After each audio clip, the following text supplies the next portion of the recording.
আমাদের সাথে এই মুহূর্তে যুক্ত হচ্ছেন শেখ সামিয়া আক্তার সামি। আন্তর্জাতিক স্বীকৃতি পেয়েছে জ্যোতির্বিজ্ঞান বিষয়ক বাংলাদেশি প্রজেক্ট, বাংলাদেশি শিক্ষার্থীর জ্যোতির্বিজ্ঞান বিষয়ক শিক্ষা প্রজেক্ট ইকো অ্যাস্ট্রোবিডি। এই সম্পর্কে আপনার কাছে বিস্তারিত জানতে চাই। আপনাদের কার্যক্রমটি সম্পর্কে বিস্তারিত জানাবেন, কিভাবে এই অগ্রযাত্রা শুরু হলো? শুরুর গল্পটা দিয়ে শুরু করতে চাই। আচ্ছা, ধন্যবাদ।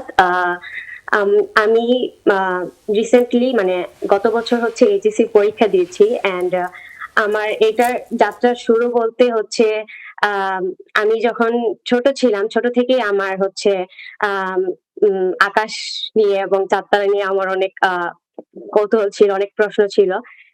কিন্তু যেহেতু আমি গ্রামে এখনো গ্রামেই থাকি, তো আমার আসলে অ্যাস্ট্রোনমি শব্দটার সাথেও আমার পরিচয় হয়েছে গিয়ে হয়তো ক্লাস 9 বা 10 এ। তারপর থেকে হচ্ছে আমি আস্তে, আস্তে জিনিসগুলো এক্সপ্লোর করা শুরু করি। আমার কাছে ফোন ছিল না। কলেজে ওঠার পর ফোন পাই অ্যান্ড তখন হচ্ছে দেখি যে আমাদের দেশে হচ্ছে এটা নিয়ে আ আ একাডেমিক্যালি পড়ার সেরকম সুযোগ না থাকলেও আসলে আউটরিচ কাজগুলো হচ্ছে। অ্যান্ড সেই প্ল্যাটফর্ম গুলোর সাথে হচ্ছে নিজেকে কানেক্ট করি। সেখানে হচ্ছে আমি ভলান্টিয়ার বা পার্টিসিপেন্ট হিসেবে বিভিন্ন ওয়ার্কশপ, সেমিনারে অংশগ্রহণ করি এবং এর মাধ্যমে হচ্ছে কাজ করতে, করতে আমি থাইল্যান্ডে হচ্ছে আমি একটা ক্যাম্পে হচ্ছে যাওয়ার এবং বাংলাদেশকে রিপ্রেজেন্ট করার একটা সুযোগ পাই। আসিয়ান অ্যাস্ট্রোনমি ক্যাম্পে গত বছর মার্চে। আমি যখন সেখানে যাই, সেখানে যে আউটরিচ যে প্রসেস গুলা আ বা যে মেথড গুলা এবং যেহেতু আমি আমাদের দেশে অনেকগুলা অ্যাস্ট্রোনমি আউটরিচ প্ল্যাটফর্ম এর সাথে কাজ করেছি, সেগুলোর যে আউটরিচ মেথড গুলা সেগুলোর মাঝে আমি অনেক সিগনিফিকেন্ট একটা পার্থক্য দেখতে পেয়েছি অ্যান্ড আমার মনে হয়েছে যে ওইখানের মানে ইন্টারন্যাশনাল লেভেলে যে আউটরিচ গুলা হচ্ছে অ্যাস্ট্রোনমির, সেগুলা অনেকটা বেটার বা ইম্প্যাক্টফুল আমার কাছে মনে হয়েছে। তো সেখান থেকে আসার পরে যখন আমি আমার যে ইন্টারন্যাশনাল যে ফ্রেন্ডদেরকে আমি দেখতাম যে যেহেতু এখন ডিজিটাল বা অনলাইনের যুগ, তো আমরা হচ্ছে সোশ্যাল মিডিয়াতে কানেক্টেড, তো আমি তাদেরকে দেখতাম যে যে আমি যে এক্সপিরিয়েন্সটা আমি সেখানে 3 দিনের ক্যাম্পে করে এসেছি, তারা হচ্ছে ক্যাম্পের পরেও সেই এক্সপিরিয়েন্সটা পাচ্ছে, কিন্তু আমি এখানে আমাদের দেশে পাচ্ছি না। তো আমার খারাপ লাগতো এন্ড সেখান থেকে হচ্ছে আমি আম একটা প্রজেক্ট ডিজাইন করি যেটা হচ্ছে ইকোয়েস্ট্রোবিডি। তো সেইটা প্রজেক্টটা হচ্ছে ১ম এ আমাদের দেশেরই একটা কম্পিটিশনে হচ্ছে চ্যাম্পিয়ন হয়েছিল। অ্যান্ড তারপরে হচ্ছে আমার পরীক্ষার আগে, এইচএসসি পরীক্ষার আগে আমি হচ্ছে ইন্টারন্যাশনাল অ্যাস্ট্রোনমিক্যাল ইউনিয়নের যে office of astronomy for development, যে ওদের যে আউটরিচ পার্টটা আছে, সেটার একটা অ্যানুয়াল ফান্ড দেয় তারা প্রতি বছর কিছু প্রজেক্টকে গ্লোবালি। তো সেটার অ্যাপ্লিকেশনটা আমার সামনে আসে। যদিও সেটাতে হচ্ছে আমার থেকে অনেক সিনিয়র মানুষজনরা এপ্লাই করে, কিন্তু আমি হচ্ছে এসব এত চিন্তা করি না যে আমি মানে এটা বড়দের বা কিছু। আমি জাস্ট আমার আইডিয়াটাকে নিয়ে চিন্তা করতেছিলাম এন্ড সেখান থেকে হচ্ছে আমি অ্যাপ্লাই করি। করার পরে তখন আমার কোনো টিম ছিল না, আমি জাস্ট একা, আমার কোনো প্ল্যাটফর্ম ছিল না এন্ড স্টিল আমার প্রজেক্টটা স্টেজ 1 এ সিলেক্ট হয়, বাট ফাইনাল স্টেজের জন্য আমার টিম লাগতো, অনেক বড় প্রপোজাল সাবমিট করা লাগতো। তো আমার কাছে সবকিছুই ছিল কিন্তু ছিল না টিম। তখন হচ্ছে যেহেতু আমি অনেকগুলো প্ল্যাটফর্মে কাজ করেছি, তো আমার একটা নেটওয়ার্ক তো তৈরি হয়েছে। তো আমি হচ্ছে তখন আমার যে সিনিয়র ভাই বোন যারা আছেন তাদেরকে সাথে আমি যোগাযোগ করেছি, বলেছি যে আমার প্রজেক্টে এরকম এরকম, আপনারা কি হচ্ছে এটাতে হচ্ছে আমার টিমমেট হিসেবে জয়েন করতে চাচ্ছেন কিনা। তা যেহেতু ওনারাও এই ধরনের কাজে খুবই প্যাশনেট, তো তারা রাজি হয়েছেন এন্ড আমি আমার প্রপোজাল সাবমিট করেছি এন্ড আলহামদুলিল্লাহ হচ্ছে গত বছর ডিসেম্বর মাসে রেজাল্ট আসে যে আমার প্রজেক্টটা ৯৫০০ ইউরো গ্র্যান্ট পেয়েছে। এন্ড তখন থেকে হচ্ছে আমাদের কাজ চলছে, কিন্তু আমাদের যে মেইন যে অ্যাক্টিভিটি গুলা অফলাইনে হচ্ছে, যেহেতু আমরা অ্যাস্ট্রোনমি আউটরিচ, তো আমাদের প্রথম বছরে হচ্ছে আমরা ৩টা অঞ্চলকে কানেক্ট করার, ৩টা অঞ্চলে কাজ করার আমরা প্ল্যান করেছি। তো সেই কাজগুলো যেহেতু আমরা হচ্ছে school and college student and টিচারদের নিয়ে কাজ করার প্ল্যান। যেহেতু রোজার জন্য হচ্ছে স্কুল কলেজ বন্ধ, তো স্কুল খোলার পরে হচ্ছে আমরা আমাদের কাজ শুরু করব। এখন অনলাইনে হচ্ছে আমরা যতটুকু পারছি আমরা সেই প্রচার প্রসারের কাজগুলো করছি এবং আমরা আমাদের ম্যাটেরিয়াল গুলা হচ্ছে প্রিপেয়ার করার চেষ্টা করছি। এভাবে হচ্ছে শুরু হচ্ছে কাজ। সামিয়া, আপনার যাত্রার কথা বলছিলেন, নিঃসন্দেহে খুব ভালো লাগছিল শুনতে, নিশ্চয়ই দর্শকরাও অনেক উপভোগ করছিলেন। 1.5 শতাধিক বেশি প্রস্তাবের মধ্য থেকে আপনার যে প্রস্তাব সেটি গৃহীত হয়েছে 9,500 ইউরো, বাংলাদেশি মুদ্রায় যা দাঁড়ায় 13 লাখ টাকার বেশি। এই যে অনুদান বা যে স্পন্সরশিপটা পেয়েছেন সেটির কি কি রিকোয়ারমেন্টস রয়েছে, কি কি কাজ করতে হবে এর মাধ্যমে? আচ্ছা, যেহেতু আমি গ্রান্টটা পেয়েছি হচ্ছে office of astronomy for development থেকে, আইএইউ। তো তারা হচ্ছে অ্যাস্ট্রোনমির যত ডেভেলপমেন্টাল যে অ্যাসপেক্ট গুলো আছে সেগুলো নিয়ে কাজ করে। তো আমার প্রজেক্টটাও হচ্ছে কিছু উন্নয়নমূলক কাজ করবে, যার জন্য হচ্ছে যে কাজগুলো ওদের অবশ্যই পছন্দ হয়েছে, সেই জন্য তারা আমাকে গ্র্যান্টটা দিয়েছে। তো আমাদের কাজগুলো হচ্ছে মূলত আমাদের দেশে অ্যাস্ট্রোনমি লার্নিং এর ক্ষেত্রে আমি যেটা বলেছিলাম যে আম, এক সমস্যা হচ্ছে যথাযথ ম্যাটেরিয়ালের অভাব, আম, আহ, হাতে কলমে শিক্ষার ক্ষেত্রে বিশেষ করে, এবং যে অ্যাক্সেসিবিলিটি সেটার একটা অভাব রয়েছে। কারণ শহরে হচ্ছে হয়তো কিছু কিছু জায়গায় স্কাই অবজারভেশন হচ্ছে, এই ধরনের কাজগুলো হচ্ছে, কিন্তু গ্রামগঞ্জের যে শিক্ষার্থীরা তারা দেখা গেছে যে যেহেতু আমিও গ্রামের, আমি যখন আমার আশেপাশে আমার ভাই বোনদেরকে বা আমার এলাকার মানুষজনদেরকে আমি দেখি, তারা হচ্ছে এই ফিল্ডটার সম্পর্কে তারা সেরকম কোনো আইডিয়া রাখেই না, বা এই শব্দটার সাথে হয়তো তারা পরিচিত না। এবং সেটা তাদের দোষ না, কারণ এই জিনিসগুলো নিয়ে তো আমাদেরকে ওইভাবে জানানো হয় না। কিন্তু এই ফিল্ডটাতে আসলে যেহেতু অ্যাস্ট্রোনমি একটা ইন্টারডিসিপ্লিনারি একটা সাবজেক্ট বা ফিল্ড, এটাতে আসলে অনেক ফিল্ড থেকেই কন্ট্রিবিউট করার মতন অনেক অপরচুনিটিস আছে। এন্ড এই ফিল্ডে আসলে মানুষের জন্য, একটা স্টুডেন্টের জন্য বলতে পারেন, অনেক ধরনের অপরচুনিটিস ক্রিয়েট করে। আহ, তো সেই জিনিস, তো এই ফিল্ডটা সম্পর্কে জানা তাদের আমার মনে হয় যে কাইন্ড অফ একটা অধিকার। তো দেখা গেছে যে আমাদের কাজ হচ্ছে যে আমরা তাদেরকে সেই ম্যাটেরিয়াল গুলা প্রোভাইড করব, যেগুলা হচ্ছে দিয়ে তারা হাতে কলমে জ্যোতির্বিজ্ঞান শিখতে পারবে, বেসিক অ্যাস্ট্রোনমি। কারণ যেহেতু আমাদের টিমেরও সবাই শিক্ষার্থী, আমরা কেউই অ্যাস্ট্রোনমার না, তো আমরা হচ্ছে তাদেরকে অনেক হাই লেভেল রিসার্চ তো শেখাতে পারবো না, কিন্তু আমরা বেসিক যে জিনিসগুলো সেগুলো তাদেরকে শেখাতে পারবো। ছোট ছোট এক্সপেরিমেন্ট করার জন্য ম্যাটেরিয়াল প্রোভাইড করতে পারবো। এবং আমরা হচ্ছে তাদের কাছে গিয়ে আমরা 3টা রিজিয়ন 1 বছরে কভার করতে চাচ্ছি: ব্রাহ্মণবাড়িয়া, ঢাকা আর চট্টগ্রাম। তো সেই 3টা রিজিয়নের যে ক্লাস 6 থেকে ক্লাস 12 পর্যন্ত যে স্টুডেন্ট আছে এবং তাদের যে টিচার আছে, এবং বিশেষ করে আপনার যে একটু সুবিধা বঞ্চিত যে স্কুল কলেজ গুলা, কারণ প্রাইভেট স্কুল কলেজ না তারা, যেহেতু তারা ফাইন্যান্সিয়ালি একটু বেশি ভালো পজিশনে আছেন, তো সেই জন্য তাদেরকে আমরা প্রথম বছরের জন্য টার্গেট করছি না। আমাদের কাজ হচ্ছে সুবিধা বঞ্চিত যে শিক্ষার্থীরা, তাদেরকে নিয়ে কাজ করা, তাদের কাছে পৌঁছানো, তাদেরকে বিভিন্ন সেমিনার করা, ওয়ার্কশপে, এবং আমরা একটা ক্যাম্পও করব। যেহেতু আমি বললাম যে আমার ওই ক্যাম্পটা থেকে হচ্ছে আমার এই মানে যে ইন্সপিরেশনটা এসেছে, তো আমার মনে হলো যে এরকম কোন একটা কিছু যদি আমাদের এখানে করা যায়, যদিও সেরকম হবে না কারণ ওই সেটআপটা আমাদের দেশে নাই, বাট যথাসম্ভব আমরা চেষ্টা করবো ইকুয়েস্ট্রি থেকে সেরকম একটা এক্সপিরিয়েন্স তাদেরকে দেওয়ার, যেন সেটা আরো অনেককে ইন্সপায়ার করতে পারে, আরো অনেককে হচ্ছে দিয়ে এরকম প্রজেক্ট বানানোর মতন আগ্রহ তাদের মধ্যে তৈরি করতে পারে।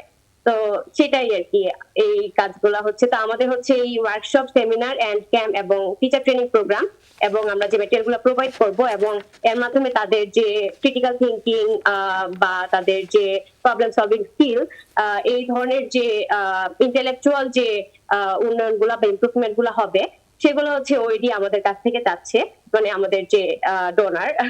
তো সেই জিনিসগুলো হচ্ছে তাদেরকে আমাদের 1 বছর পরে প্রোভাইড করতে হবে, যখন প্রজেক্টটা শেষ হয়ে যাবে। অনেক ধন্যবাদ, অনেক কিছু জানলাম, মানে এতটা আসলে প্রত্যাশিতও ছিল না, আমরাও অনেক কিছু নতুন করে জানলাম। এবং আসলে আপনার যেই উৎফুল্ল মেজাজে আপনি বলছিলেন, এতটা প্রাণবন্ত আপনি, এই বিষয়টা আসলে খুব ভালো লাগলো। আর একটু জানতে চাচ্ছি, একটু মূলে ফিরতে যদি চাই, যে আমাদের বাংলাদেশে কিন্তু আসলে জ্যোতির্বিজ্ঞান শিক্ষার যে সুযোগ, সেটা হাতে কলমে শেখার সুযোগ তো আরও কম, এবং এই বিষয়ে আগ্রহ দেখা যায় মেয়ে শিক্ষার্থী যারা আছেন তাদের মধ্যে তো দেখা যায় এটা খুবই কম। তো এইখানের থেকে আপনি একে তো হচ্ছে প্রত্যন্ত একটা গ্রামে থেকে, তার উপরে আপনি আপনার জেন্ডারও যদি কাউন্ট করি, যদিও এটা একেবারেই আমার অপরাধ হয়ে যাবে, কিন্তু তারপরও বাংলাদেশের প্রেক্ষাপট নিয়ে যদি আমি বলতে যাই, আমাকে বলতেই হবে এই বিষয়গুলোকে আপনি কিভাবে ওভারকাম করেছেন, এবং আপনি একজন, বিশেষ করে যদি বলি একজন নারী শিক্ষার্থীর জন্য আপনি আজকে কী বার্তা দিবেন, একটু জানতে চাই আপনার কাছ থেকে। আচ্ছা, একটা জার্নি আসলে আপনার মানে আমরা এক লাফেই হচ্ছে সবকিছু করে ফেলতে পারি না, সেটার জন্য আস্তে আস্তে ধাপে ধাপে এগোতে হয়। আমি নিজেও হয়তো আমি ২ বছর আগে জানতাম না যে আমার একটা প্রজেক্ট ওইডি থেকে সিলেক্ট হয়ে যাবে, বা এরকম কোনো কিছু হবে। আমি ১ বছর আগেও আমি আসলে এই জিনিসগুলো হয়তো ভাবতেও পারিনি। কিন্তু দেখা গেছে যে জাস্ট নিজের প্যাশনকে ফলো করা, তুমি কি করতে চাও সেটা আস্তে আস্তে করা। আমি বড় স্বপ্ন রাখা, কিন্তু সেই বড় স্বপ্নকে এক লাফেই পৌঁছানোর চেষ্টা না করা, আস্তে আস্তে পৌঁছানো। যেমন আমার ফ্যামিলি, সেক্ষেত্রে আমি বলব যে আমার পরিবার অনেকটা সাপোর্টিভ, কিন্তু সেই সাপোর্টটা বা সেই বিশ্বাস বা ভরসাটা আমার ক্রিয়েট করে নিতে হয়েছে। যখন আমি ১ম একটা আউটরিচ এর জন্য হচ্ছে আমি চট্টগ্রামে একটা ইউনিভার্সিটিতে হচ্ছে গিয়েছিলাম। আমি আ আমার একটা অর্গানাইজেশনের সাথে একা। আ সেটা ছিল আমার ১ম আমার পরিবারকে ছাড়া অন্য অপরিচিত মানুষজনদের সাথে একা কোথাও যাওয়া। তো তখন আমি গিয়েছি, একা বাড়ি ফিরেছি। আল্লাহর রহমতে আমি সুস্থ স্বাভাবিকভাবে ফিরতে পেরেছি। তো এরকম যখন আমি আস্তে আস্তে একা একা ট্রাভেল করা শুরু করেছি, বিভিন্ন জায়গায় গিয়েছি। আ আমার পরিবারের মধ্যেও সেই মানে তাদের মধ্যে এই বিশ্বাসটা আসলে আ হয়েছে যে না, ও পারবে। ও কোথাও গেলে হচ্ছে আ ও হ্যান্ডেল করতে পারছে। সমস্যা হচ্ছে না। এখন বিপদ তো obviously আমাদের দেশে তো এই ধরনের ঝামেলাগুলো আরো বেশি হয়। কিন্তু এখন কিছু তো করার নেই। যদি আ কেউ তার স্বপ্ন পূরণ করতে চায়, কিছু করতে চায়, সেটার জন্য বাড়ি থেকে বের হতে হবে, করতে হবে। তো আমার পরিবার আমাকে সেই সাপোর্টটা দিয়েছে। এত বেশি ওইরকম ঘরবন্দি করে রাখার মতন না আমার পরিবার। আ যেটার জন্য আমি লাকি। আর নারী, যেটা বললাম যে অনেক আমি আমার অনেক সিনিয়রদেরকেও দেখি যে অনেক সময় তাদের এটা মানে বলে যে ফ্যামিলি থেকে অ্যালাও করছে না।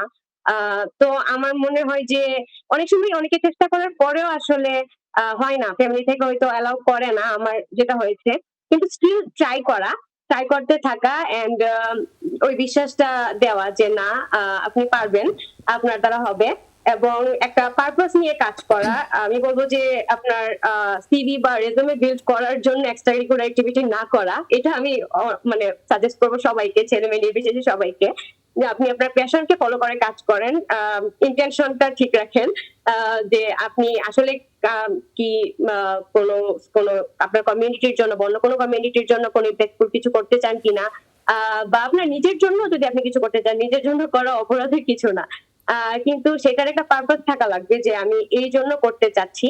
আ আমার ক্ষেত্রে আমার পারপাসটা ছিল যে আ যে সুযোগগুলো আমি পাইনি, আমি যখন দেখতাম যে যখন আমি ফোন পেয়েছি, আমি দেখতাম যে আমার থেকে ছোটরাও অনেক কিছুতে অনেক এগিয়ে, জাস্ট বিকজ যে তারা এই জিনিসগুলো সম্পর্কে আমার থেকে আগে জানার সুযোগ পেয়েছে। আমি সেটা পাইনি। তো আমার মনে হয়েছে যে এটা যেন অন্যদের সাথে না হয়। বিশেষ করে আমার মতো গ্রাম থেকে যারা আসছে তাদের সাথে যেন না হয়। তো আমি ওইটাতে কাজ করতে চাইতাম, এবং নিজের কৌতূহল থেকে হচ্ছে, যেটা আমি এখনো করছি, যে নিজের জন্য যেটা, সেটা হচ্ছে যে আমার জানতে ভালো লাগে মহাকাশ মহাবিশ্ব নিয়ে। সেটা আমি আমার পার্সোনাল জায়গা থেকে আমি সেটা কন্টিনিউ করছি। আমি যে প্রজেক্ট লিড করলেও পাশাপাশি আমি স্টিল একজন লার্নার। তো আমার শিক্ষাটাও আমার চালিয়ে নিতে হচ্ছে। শিক্ষা বলতে আমি একাডেমিক পড়াশোনার পাশাপাশি নিজের প্যাশনের বিষয়ে যে জানা, শেখা সেটা। তো এভাবেই আসলে চালিয়ে যাওয়া। আমার মনে হয় যে তুমি মেয়ে হোক বা ছেলে হোক, নিজের প্যাশনকে ধরে রেখে হচ্ছে কাজ করা, সেটা বলা সহজ, করতে হয়তো একটু কঠিন হয়। আর আমি প্যারেন্টসদেরকেও বলবো যে আসলে আপনারা সুযোগ দিবেন। আসলে বিপদ যা হওয়ার সেটা ঘরে থাকলেও অনেক সময় হয়। কিন্তু আপনার আল্লাহ ভরসা করে হচ্ছে কেউ যদি কিছু করতে চায় আপনার সন্তান, তাহলে হচ্ছে সেটার সুযোগ দেওয়া। বিশেষ করে আমার এই প্রজেক্টটা কিন্তু আমি যখন ফাইনাল প্রপোজাল সাবমিট করি, তখন আমার এইচএসসি পরীক্ষা চলছে। তো আমাদের এবার এইচএসসি পরীক্ষা নিয়ে তো অনেক কন্ট্রোভার্সি হয়েছে। সেই পরীক্ষার মাঝে আমি বসে বসে প্রপোজাল লিখেছি একা একা। আমি সবকিছু করেছি, এবং আমার ফ্যামিলি কিন্তু আমাকে এটাতে অ্যালাউ করেছে। যদি আমাকে বলতো যে না, তোমার পরীক্ষা, তুমি কেন এখন এইসব নিয়ে পড়ে আছো, আমাকে কিন্তু না করেনি। বলেছে আমাকে যে তুমি ভেবেচিন্তে করো। এটা আমাকে সাবধান করেছে যে তুমি যা করছো তোমার এইচএসসি র কথাও চিন্তা করো। কিন্তু স্টিল আমাকে একদম বাধা দেয়নি যে না, করতেই পারবা না। যদি বাধা দিত তাহলে হয়তো আমি আজকে আপনাদের সাথেও কথা বলতাম না, আমার প্রজেক্টও গ্রেড পেত না, এরকম কিছুই হতো না। তো কেউ যদি করতে চায় তাকে আসলে সেটার জন্য করতে দেওয়া উচিত। আমার আম্মু সবসময় এটা বলে যে আমার সন্তানরা যা করতে চায় আমি তাদেরকে সেটা করতে দিতে চাই। And তার জন্যই মনে হয় যে আমি আজকে এতটুকু পর্যন্ত আসতে পেরেছি। তো আমার আম্মুর অবদান অনেক আছে এটাতে। অনেক ধন্যবাদ সামিয়া আপনাকে। আপনি ঢাকার বাইরে থেকে যুক্ত হলেন এবং আপনার কাছ থেকে এই কথাগুলো শুনে আমার মনে হয় যারা এই সকালের বাংলাদেশে আপনাকে দেখেছে আপনার মতন অনেক সামিয়াই আজকে অনুপ্রাণিত হবে এবং সামিয়ারা এখানে এই পর্যন্ত আসে নিজের পরিশ্রম, মেধা, অধ্যবসায়, একাগ্রতা দিয়ে এবং সেই সাথে যে বিষয়টি সামিয়া বারবার বলছিল যে মানে পরিবারের যে একটা সহযোগিতা, পরিবারের যে একটা সহজ মনোভাব তার সন্তানের প্রতি, যে সে যা কিছুই করবে ওই আত্মবিশ্বাসটুকু রাখা যে আমি যদি তাকে তার মতন ছেড়ে দিই সে হয়তো ভালো কিছু করতে চাইলে সে সেটা করতে পারবে এবং সবসময় পাশে থাকা, এই চর্চাটা আমাদের একদিন হয়তো পুরো বাংলাদেশের চিত্র হয়ে দাঁড়াবে। আপনাকে অনেক ধন্যবাদ সামিয়া।